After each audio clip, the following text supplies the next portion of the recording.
Today's video is the combined parts of 1 and 2 for my Isagi What If that was posted a couple months ago on the channel. With us reaching the like goal for part 3 and it currently being in the works now, I thought I'd post up the combined parts of 1 and 2 to get y'all refreshed and ready for the next section. By the way, I want to remind you guys that the story of this What If is not one-to-one with the original story, just kind of twisting one specific element because you guys wanted the more drastic story, so I tried to write that for you. You won't really see it in this part, but you'll definitely see it in the next one. So this is What If Yoichi Isagi Awakened Predator Eye. Our story begins back in the match of Ichinan vs Matsukaze Koko, where we meet Yoichi Isagi as he receives a pass and begins to dribble down the field. As he dribbles, Isagi's thoughts begin to go crazy. This is it.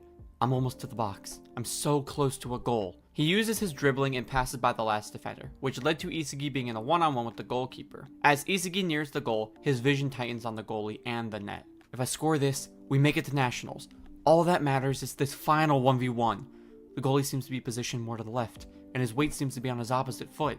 If I shoot there, we can score! As Isagi is about to make the shot, he hears his teammate call out to him. Isagi snaps out of this trance and regains himself, turning to look at his teammate running beside him. He remembers his coach's words, one for all and all for one, sending the pass over to Tada. The goalkeeper wasn't expecting a pass. This is it. Thanks to this, we've tied it up, and now we can... Crap! Isagi thinks. The ball gets cleared up the field to Kira, who scores a goal, resulting in Isagi's loss. As the game ends and the teams meet for the final time, everyone gets emotional, while Isagi thinks to himself, I get what the coach means, but he isn't exactly right. We're a team that was missing that final step to make it to nationals. Isagi continues to reflect on this moment as he begins to walk home. Maybe, what would have happened if I took the shot instead? I would have scored, and we could have turned the game around. But why do I think I could have scored if Tada couldn't? Was it because of that moment inside the box? I felt like I could tell these things about the goalkeeper. His positioning, his slight movements, the offset weight to his foot. I've never felt that before. But just maybe. Maybe if I had taken the shot. Isagi screams with regret and sadness. We could have won. Damn it. I wanted to win so bad. We cut away from Isagi's story to see Henri and Ego reviewing over the game footage, to where Henri questions Ego about his invite to Yoichi Isagi. Isn't it good that he lost, Henri? While he may not have a dominating presence, or an incredible technical talent, or inhuman speed, what he does have is an incredible sense as a scorer. His brain and eyes can not only view over the field like it's rulers, but he can also enhance the input of what he sees in front of him. Henri is confused. But then, why did he make the pass? If he has such a high scoring sense, why make that final action? Pressure, my dear Henri. The expectations which forced his mind to abide by those rules have resulted in the limiting of what he can envision. And yet, he still has the ego to pursue his goals, which make him exactly what I'm looking for. This current style of Japanese soccer is what killed him, and at the current rate, he is set to disappear without ever being discovered. However, it is the true ego of humans like him that continue to pursue their dreams despite this. And that is what makes Blue Lock a treasure. On the following day, Isagi is invited to a building owned by the JFA, to where he bumps into Kira outside before entering. They exchange introductions, to which Kira comments on Isagi's insane performance. He specifically comments on Isagi's incredible soccer sense. It looked to me like you had that goal in the bag. I can only imagine if we were on the same team, we could be an unstoppable striker duo. Isagi's chest starts beating with excitement as both players walk in. They are then shocked to see a room with over 300 people, who Kira identifies as strong strikers from across the country. Isagi is confused as to what's going on, as the lights shut off. A man revealed to be Jinpachi Ego walks across the stage, and begins to speak to the players about Japanese soccer, in his plan to revolutionize all of it thanks to his program known as Blue Lock. His incredibly crazy plan seems to associate with none of the players, as everyone begins to scream to Ego for a better explanation. Even Kira chimes in, explaining about how Ego's plan would sacrifice the teams that they have dedicated their time to for the chance at this simple crazy objective. That's exactly right. Ego then proposes the players with a hypothetical. Picture this. You've made it to the World Cup final. 80,000 people in the stands, you down on the field. The score is 0-0 in the second half of extra time. It's the last play. With the pass of your teammate, you're through the defense, you against the goalkeeper. 6 meters to your right is your teammate. If you pass, your team is guaranteed to score a goal. The championships, the hope of the nation, they're all riding on you. Only an insane egoist could take that shot without a second's hesitation. Isagi reflects on his moment in his last game. This guy, he's saying exactly what I've been telling myself. But soccer is a sport played by a team of 11. To do something like that is just crazy. Ego continues, interrupting Isagi's thinking. Discard your common sense. Remember, out there on the field, you're the star. Nothing should bring you more joy than your own goals. Live only for that glorious moment. And if you can't, then you're no striker at all. With no second wasted, Isagi begins to move.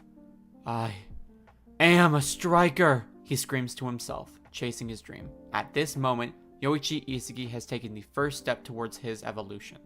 As Isagi receives his special uniform, he learns of his ranking, number 299Z, entering the room labeled Z as well. As he opens the door, he sees some strange guy sleeping on the floor to his left, a pair of players staring daggers at him, and even Kira, which at least puts him at ease a little bit. As Kira and Isagi talk, he meets Igaguri, a shaved-headed individual whose loud boasting draws Isagi's attention as they find some kind of common ground being ranked so low. Something catches Isagi's eye as he sees the shifting of the ceiling panels behind Igaguri. Ego appears on the screen and explains that their very first selection event is about to begin. He tells them that they are about to play a game of tag, saying how in the next 136 seconds, one of them will be removed from the project. After delivering the standard rules of the selection, as well as the additional comments of no hands, the game begins. A ball suddenly drops from the ceiling onto the floor, as Igaguri's name appears on the screen as the timer begins to tick down. Igaguri begins to run around the room, taking shots at bunches of the players, however he fails to make contact with any of them. Something feels off to Isagi though. For some reason, he can't seem to take his eyes off the sleeping man in the corner. Isagi connects with Kira as they begin to talk about the absurdity of the situation. As Igaguri attempts to knock the sleeping guy out of the game, he is struck in the face himself. The man, now identified as Meguru Bachira, stands up and prepares to continue the game. Another player named Kunigami comes over to Bachira, expressing his distaste for the situation, as Igaguri decides it's his chance to save himself, hitting Kunigami in the face with the ball. This angers Kunigami, who eventually kicks the ball, sending it flying towards Igaguri, who tries to hide behind Isagi. The ball then makes direct contact with Isagi, knocking the wind out of him thanks to the powerful shot. As Isagi gets up, he realizes that he needs to hit someone, as his brain begins to overload itself with thoughts. Shit. I need to hit someone. I have less than a minute. Who can I hit though? My dribbling and speed aren't enough to catch Kira, so he's out of the picture. So then, I'll go after you, Igaguri. Isagi begins to dribble after Igaguri, but he's unable to gain any ground on him. He tries to take a shot, but he continues to miss. As Isagi goes to retrieve the ball, he sees Bachira on Kunigami's back. Hey, take the shot, this guy's wide open. Isagi is confused, but begins to consider it, positioning himself to hit Kunigami. However, Kunigami throws Bachira off his back towards Isagi, but Isagi moves out of the way, resulting in him falling onto Igaguri. As they try to move, Igaguri tries to call a timeout, noticing that his ankle is injured thanks to the collision. Kira screams to Isagi to forget the orange-haired guy and focus on Igaguri, since he's an easy target. Isagi turns and begins to walk towards Igaguri, as he begs for him to reconsider. Isagi begins an internal monologue. This is it. If I just hit him, I win. All I need to do is kick the ball towards him, and I can survive. My dream will survive if I simply take the shot. This is what it means to be a striker, isn't it? But that means I'm crushing his dream. Can I really do that? Wait, what? Why the hell am I hesitating? This is exactly what it means to be in BLUELOCK. Ending someone's dream to allow for mine to live. This is just how it is, and that's how it has to be. Isagi winds up his leg. However, he stops before he kicks him. That's just how it has to be, huh? Crushing someone lower ranked than me is the only way for me to keep going? To be stronger? No, that can't be it. If I want to get stronger, the only way I can do that is by challenging someone with the potential to crush me instead. Isagi turns and begins to run at Bachira. Out of everyone in this room, the only person who I've been focused on is you. I want to find out why. Oh, I like you, Bachira comments. This is the best way, isn't it? If you plan on crushing someone. Bachira steals the ball from Isagi as the timer hits 10 seconds, as he charges after Kira. Then it better be the strongest guy around. Bachira attempts to shoot the ball at Kira, who avoids it, and also a follow-up attack from Bachira, running to the opposite side of the room. Bachira locks eyes with someone across from him, sending a pass that flies across the ground right next to Kira's feet. That was close. He missed. As Kira looks at where the ball is going, he sees Isagi staring at him, with a weird look in his eyes. It's almost as if time is in slow motion for Isagi, as he sees the ball coming towards him. Isagi then stares at Kira, almost as if the ball isn't even there, swinging his leg with full confidence. I want to challenge the strongest guy here. Isagi makes contact with the ball, sending a shot that flies towards Kira, striking him in the face. As the ball makes contact, the timer ticks down. 1-0. Time is up. We cut away to Ego and Henri, who is watching the game of tag on a monitor. Japanese soccer has limited the growth of players, but here in BLUELOCK, the future that these players can see, what they can sense, what they can feel, is all the more reachable, even at this stage. Anri is shocked at Isagi's performance, staring at the screen in awe. We see Isagi's eyes, which appear to be that of slits, as Ego finishes his dialogue. Only an insane egoist could take that shot without a second's hesitation, and it appears that those seeds that we have planted have already begun to bear fruit. As the timer strikes 0, Ego appears on the monitor to express his congratulations to those who survived. And the story plays out very similarly to the main timeline, as Kira gets kicked off and leaves the room pissed like before. After some time, Isagi confronts Bachira in the training room, wondering why he ended up passing to him. Bachira explains that he had a look in his eye that said that he wanted the ball. Isagi asks Bachira to explain what he means as he rushes towards him, challenging him to a one-on-one. The monster inside me told me you wanted it. Isagi's confused as he tries to take the ball from Bachira, but as he fails, Bachira mentions how the monster inside him wanted the pass. Isagi thinks to himself, this monster, is he talking about my ambition or something? What I want more than anything in this exact moment? Bachira interrupts his thinking. Do it like this, move about more, shoot now. The monster tells me all these things, and usually it all relates to my dribbling. But for some reason, it told me to give up on knocking Kira out, and instead, pass it to Yoichi Isagi. And so I did. Isagi understands. So that's it. This monster he's talking about is the ambition I have towards my current goal. The pressure I feel when working towards it. Bachira then asks Isagi for a small challenge. Okay, we've been scurrying around until now, so why don't we try to have a little more fun? Your goal is to steal the ball from me before I get to the goal. If you can do that, you win. Isagi thinks to himself. It's easier to say than actually do. My ball stealing skills aren't incredibly high. But Bachira interrupts Isagi's thinking. Hey Isagi, coming to Blue Lock, meeting you, I can tell that this is going to be a lot of fun. Isagi's mind finally connects. That's right. It doesn't matter how I feel about this challenge, or whether or not I can do it or not. All I care about. Isagi's eyes narrow again as he rushes in to steal the ball from Bachira. Is this pressure of joy overflowing within me? Isagi does a leg sweep as Bachira lifts the ball. That's good. Your eyes are just like they were back then. Full of fire. I love it. Bachira begins to dribble towards Isagi as things start to move slower, more clearly. He sees Bachira weight shift one way, but then feint the other. Gotcha! Isagi moves in and tries to steal the ball. However, Bachira catches it and does his air rush turn around Isagi, breaking past him. Damn, I can't believe he actually read my original play. Isagi falls to the ground, panting from his exhaustion, as Bachira extends a hand to him. Hey Isagi, no matter what happens in Blue Lock, let's take it on together. Isagi is in awe of Bachira's friendliness, taking his hand in response.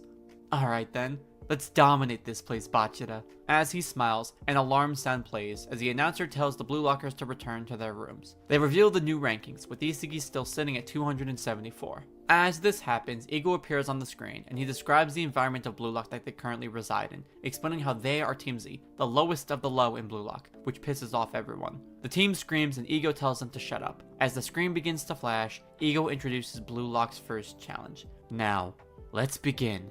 Blue Lock's first selection. Away from Blue Lock, we see the press conference of Anri explaining to the JFA the importance of Blue Lock. Through the view of some doors, we see two characters standing by its frame, listening to her speech. The players have some dialogue about Blue Lock, so this is the Blue Lock he was mentioning. Gotta be honest, the idea of Japan being the place where the best striker in the world will emerge is laughable. Well, of course, I mean, you're the one who's gonna surpass Noah after all. Of course I am, Ness. But for some reason, I feel like this Blue Lock is going to be something I need to crush in order to dethrone him. The man's blue rose glistens against the light as he picks up his phone. This country of clowns. I can't wait to watch them bloom and fall for my ascension. We cut back to Blue Lock as Team Z is strategizing how to structure their formation in the match against Team X. They deliberate over it a lot until someone speaks up. A tall man with brown hair stands up, revealed to be named Wataru Kuwan, and he suggests a proposal. I'm sure we all want to play center forward so we can score goals and be the top scorer, but that won't make a lot of sense given what we know. We're the lowest ranked team, meaning if we have a chance at surviving, we can't be fighting over the ball or trying to take it from each other for the hope of scoring. Hell, we don't even know what each other can do just yet. So, let's go around and say what our specialties are, and from there, we can select factions of who to align with moving forward in this first game. A blonde-haired man, revealed to be named Raichi Jingo, interrupts Kuwan. If we're forming factions, doesn't that essentially divide the team up as is? It leads to our team fighting, and how do we decide who works for who? Kuwan continues. Well then, let's just go around and express our unique styles. Then we can all play rock, paper, scissors to decide who's the captains of these factions. Since there are 11 of us, we can make 3 groups of 3, with one person alternating between all the factions and the lone man as the keeper staying in the net. We then can rotate every 30 minutes with each faction having a role, being defense, midfield, or offense. And these factions can continue to work together, but they should play in their respective roles. Sound good for everyone? The team goes around stating their weapons. Kuon reveals his unique talent to be his jumping height and aerial strength. Naruhaya reveals his to be his positioning and off-the-ball technique. Raichi reveals his to be his incredible stamina and tenacity. Kunigami calls back to his powerful left-footed shot. Gagamaru calls to his reflexive skill and crazy agility. Bachira mentions his dribbling, and for Isagi, he doesn't know. A special skill? Do I really have one? Isagi then reflects back to his moment during the game against Kira, and even Kira's words, as well as the tag game. I guess mine would be my incredible striker sense? The team laughs at his description, and Raichi says that Isagi's striker sense is just a way to sound cocky. After some games of rock, paper, scissors, the team captains are decided. The captains were determined to be Isagi, Kuon, and Igaguri. Isagi's the first one to decide his faction, to which he selects Bachira as his first partner. Bachira smiles and chuckles. Let's do this, egoist. Isagi then turns and points towards Kunigami, which shocks him. Mind if I ask why you chose me? Well, during the game of tag, you seem to be strong enough to throw Bachira across the room, but you also have a powerful left-footed shot. Trust me, I felt firsthand how strong it was. With us on the same line, we can surpass anything the other team can handle. Kunigami smiles. Good enough for me. Let's do it, Isagi. Kuon then selects Gagamaru and Raichi for their athletic ability being used to overwhelm the opponents. And Igaguri picks Naruhaya and Imamura since he says he gets along well with them. Chigiri volunteers to stay on defense, and Iemon decides to stay as the goalkeeper. The team decides that Kuon's group will start on offense, Isagi's group will be in the midfield, and Igaguri's will be in the back. After everything is established, Team Z prepares to face Team X, and Isagi begins a monologue. With Bachira and Kunigami on my side, I have 3 weapons to work with. My striker sense, Kunigami's shooting, and Bachira's dribbling. Not to mention the other skills and their strength and passing. We may be the strongest trio around. Isagi, Kunigami, and Bachira all walk towards the field. With this team, there's no way we can lose. Team Z and Team X arrive on the field and prepare themselves for kickoff, where Isagi seems to focus on one player, their number 10. Hello there, number 10. Out of everyone, the pressure that you exert is beyond anyone around you.